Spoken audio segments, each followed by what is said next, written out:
Hey guys, how you doing? Marty Worm here. Sorry for the delay in the new videos. I've been sick. My throat's been all jacked up, but we're back. So I do something a little different, ripping off Scott Waters. He does his What's Spinning, and I thought it was a good idea. Kind of fun to show what people have been listening to in their car, so I figured it's late. I won't be disturbing the family talking in the basement, so I'll just come out to the car and talk about what's been in the car, listening to, taking the kid to school and going to work and stuff. But so yeah, let's get started. What's playing now? I don't know if you can hear it. I don't want to go too loud. Denner and Sherman,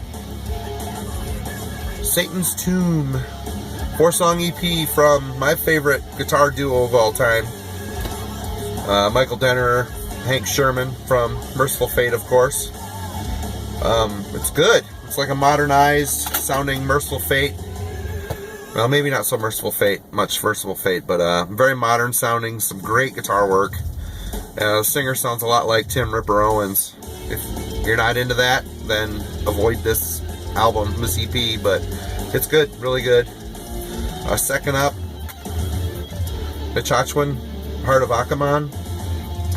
I actually put this out on Binary Recordings not too long ago, and I love this album. Probably one of my favorite albums of the year. Also, it was released in Europe by Nordvis. You guys check it out. Go to thebinaryrecordings.com. Get yourself a copy. It's a fantastic Americana mixed with black metal, some death metal elements, some doom metal elements. It's a little bit of everything. Really good. Also, for some reason, fall, I get into the thrash thing. So we've been spinning some Violence on the way to work. I don't know why this is backwards. It looks like it's backwards. Anyway, Eternal Nightmare and Oppressing the Masses. It has honestly been forever since I've listened to these albums. I listened to them a lot when they came out back in the heyday, and pulled it out, and I'm totally shocked at how searing and well it's held up. It's held up really well. Guitar work is just amazing, super vicious. A lot of people can't get into Sean Killian's vocals, but for some reason, to me, his whining, yelling style really fits the mood and the attack of both of those albums. Moving on, Paradise Lost, The Plague Within. I could tell from the last couple Paradise Lost albums that they were heading to revisit their roots somewhat, and I think the Bloodbath and Valenfire projects have both steered Paradise Lost back to where it needs to be, in my opinion. Really great. I mean, they've maintained the poppier aspects of their songwriting, but Nick is doing the growling again, which is great. Guitar work is really down-tuned and excellent sounding. Thumbs up if you've been waiting for Paradise Lost to return to their roots. Plague Within is definitely a step in the right direction. It certainly isn't gothic, but it's really good. Also, I don't know if it's Vemod or Vemed from Norway, black metal. A really fantastic mix of traditional black metal, Norwegian style with their own sound, but mixed with an experimental, trance-inducing slant. Very good. Spacey. Black metal. Great album. Next up, Firmament Eclipse, a split between Folkvang and Pagan Heritage. I don't know if you can see that. This is a great split. Really dissonant, atmospheric, depressive black metal. Both are a one-man band. Fantastic stuff. And on the same, I've liked it so much, I've been spinning their other stuff. Folkvang's On the Wings of Destiny. This is not as good as that split I just showed you, but really good black metal, atmospheric, nature-based. Pagan Heritage with Solidarity. Yep.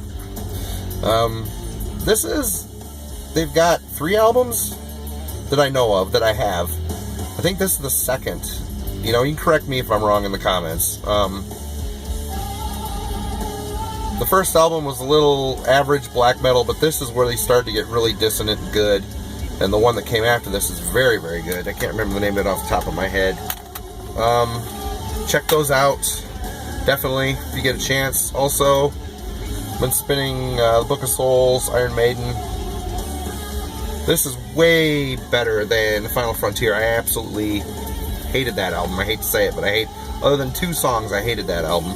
This is definitely a step in the right direction. But, still, you know, they're showing their age. The music is still really good. Nico's drum fills bother me sometimes because he kind of relies on the same 1 or 2 fills. Bruce is sounding old, not gonna lie. I know he had some problems. He still sounds good though. It still sounds like Iron Maiden. It's still worth checking out if you're a Maiden fan. I am, obviously. And my biggest complaint with this album is there isn't a lot of variation between tracks. Meaning, you know, with Power Slave, you're listening to Aces High, you know, a real high energy. You know, there's peaks and valleys in the tempo and the delivery. And Book of Souls simply is all kind of the same pace through the whole thing. 2 CDs worth of that gets a little boring in my opinion, but there's still some really great leads, some great riffs. It's still good Maiden. And lastly, for this update, what's spinning is Bauhaus Volume 2. Bauhaus is one of those bands that I've liked for quite a while. In theory, I should say. I investigate their full-length albums, and there's always a handful of songs that I love, and the rest of it is kind of boring or hit or miss or too experimental.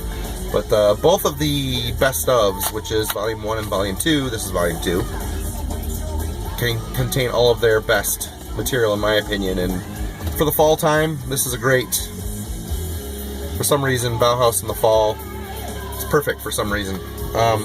Love it, been listening to that a lot. But yeah, that's it for now. I just wanted to show you what I've been playing. I am going to try this weekend to start the vinyl collection video, and hopefully you guys will enjoy that. And thank you for the shout outs I've been getting too. Lord Gore, Counterbeat, oh gosh, another guy, I can't remember your name, I'm so sorry, off the top of my head. But yeah, it's great to be recognized and great to see that people are watching. I can't believe after a month there's almost 100 subscribers already. It's kind of mind-blowing, but thanks, it's been fun. Talk to you later.